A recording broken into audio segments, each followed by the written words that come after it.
Have you ever been chased by a madman? Well, I have. And I think that's an experience due to be shared. Okay, this is a funny one, obviously. And it starts back when I was fresh in the village. More specifically, my second day in the village. It was a Sunday.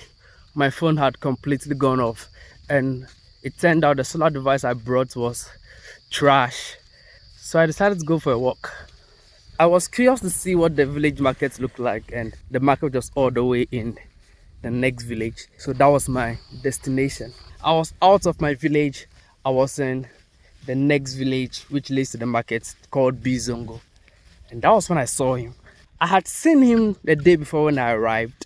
He was shirtless, he was dressed, his hair was a mess. It was obvious this guy wasn't right in the head. So I was walking, and he was also walking. But funny enough, it looked as if we were headed in the same direction. I was in front and he was behind me. And then he started to get close, like really close. So I quickened my pace. Then he quickened his pace. He was mumbling stuff and throwing his hands all around. And he was getting close to me. Everyone was watching us. Nobody was doing anything. So I started to panic. I looked around and there were some men sitting under a certain tree. That tree. At this point, the man had picked up a stick. So I rushed to go stand under the tree where the men were sitting.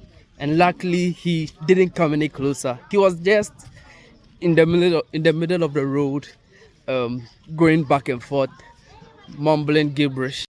Everyone was watching. I think they were amused as to what was going on, because according to the men, they hadn't seen that guy before. They had only seen him the last day or two. So they thought he knew me. That's why he was acting that way towards me. And I was like, yo, it's literally my first day here in the village. So we were all there, and I admit I was a little scared.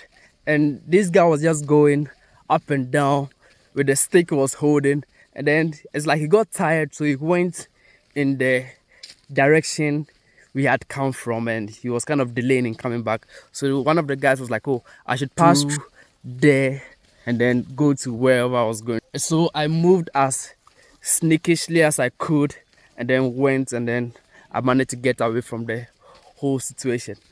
I got to the market, I looked around, put my curiosity to rest, and it came to going back to Chatsi.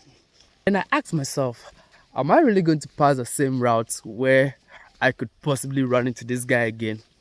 And the answer was an obvious no. So I asked some men around, hey, how can I get to Chatsi through the bushes? They directed me to take a certain path. So I took that path and then got to Chatsi, my village. For a long time, I used that path mainly because I was afraid of running into that guy again. But interestingly, since that day, it's been years and I haven't seen that guy since. I haven't seen him since. So I wonder how he's doing. I wonder if he still thinks about me, because I do. Scaredish. So yeah, that's another story I thought I should share. And yeah, it's quite interesting.